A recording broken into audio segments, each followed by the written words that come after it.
Après avoir combattu la sorcière, retrouvons Petit Pierre dans une nouvelle aventure, Petit Pierre et son jumeau maléfique.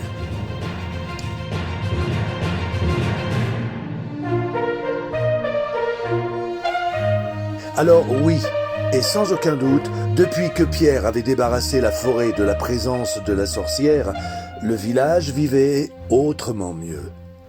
Alors bien sûr, jusqu'au surlendemain de ce renouveau, les parents avaient encore le réflexe de dire « Ne va pas dans la forêt, surtout pas, tu sais bien que la sorcière… » Et alors là, la réalité leur rappelait que la forêt n'était plus dangereuse.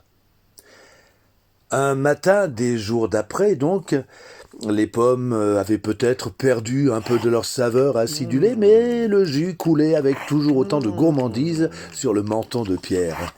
Il croquait à pleines dents, ne laissant que les trognons réduits à la queue, aux pépins et aux petits bouts de reste de la fleur que l'on appelle rosette.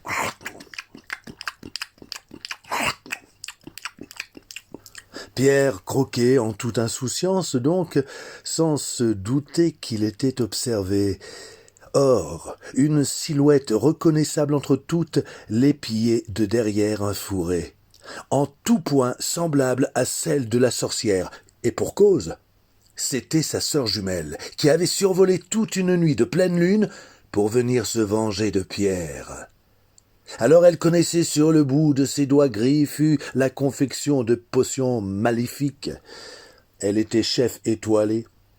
Elle savait par cœur les incantations nées de la nuit des temps les plus sombres pour mieux nuire le commun des mortels. Et pour Pierre, qu'elle épiait en secret depuis sa cachette, elle peaufinait une recette redoutable.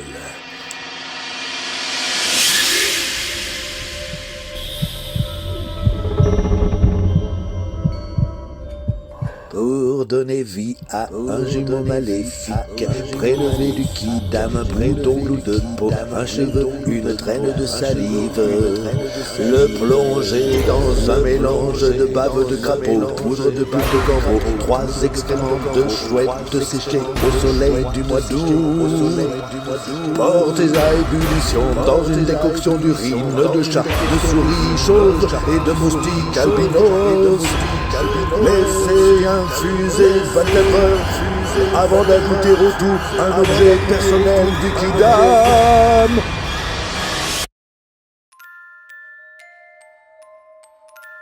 L'objet, elle l'avait. Un petit couteau qu'elle avait retrouvé dans un sac chez sa sœur. Le petit couteau que Pierre avait utilisé pour s'échapper par 2 fois du piège tendu par la sorcière. Ce matin-là, donc, la sœur jumelle attendait, sans se faire voir, que Pierre descende du pommier afin de récupérer un trognon abandonné. Lorsque tout fut prêt, bouilli, infusé, refroidi, la sorcière fit tomber le petit couteau. Un pouc sonore. Une onde grossissante depuis le centre du chaudron fit naître une fumée dense qui emplit la maison d'une odeur âcre. 2 toux se firent alors entendre, celle de la sorcière et celle de Pierre, ou plutôt, celle de Pierrot, le jumeau maléfique de notre héros. Un jour de bêtise fit devenir chèvre le village entier. Il y eut d'abord un laxatif versé dans les auges des cochons du village. Conséquence, oh là là, une infection pour le nez.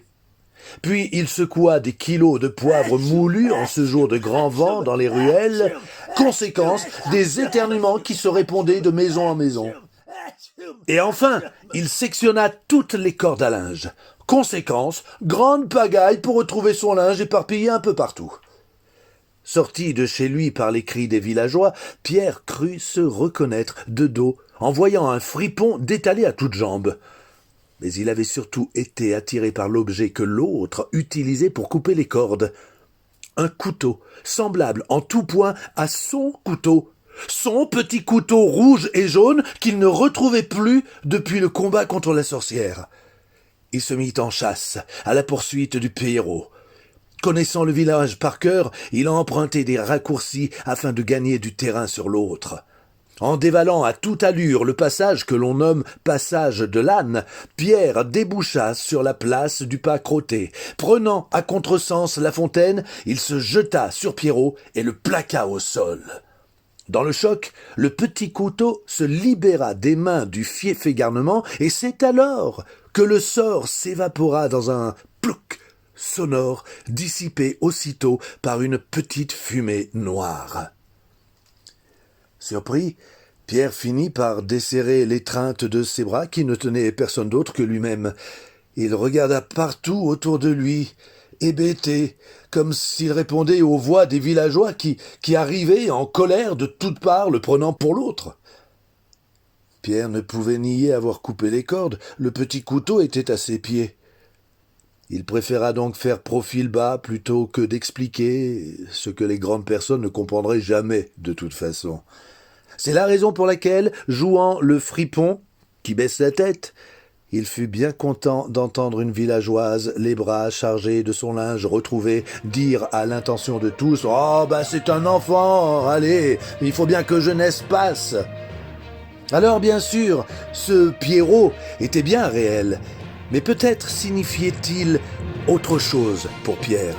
Peut-être qu'à partir de ce jour, il ne serait plus tout à fait le galopin qu'il était.